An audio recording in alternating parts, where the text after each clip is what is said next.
One of the best things about Renesas is they've taken leadership and people and blended it together, and it makes a stronger, more diverse, more open-minded company. I have several new college graduates on my team, and a couple ways I've supported them is one, I've done roundtables with them. I've done one-on-ones.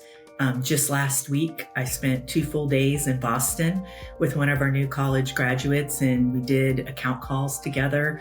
The senior leaders of Renesas are very approachable, and I love the fact that at any time, I can put time on their calendar and walk through what I think needs to be done. And they're always open and receptive to kind of changing the course to do what's best for the company.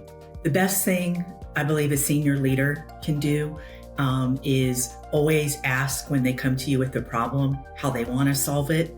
It gives people the ability to start building that muscle, and then you can help them with maybe places they're deficient. My advice to somebody starting their career is to dream big. No matter how crazy it seems to you, speak it out loud, write it down, tell somebody, and move in that direction.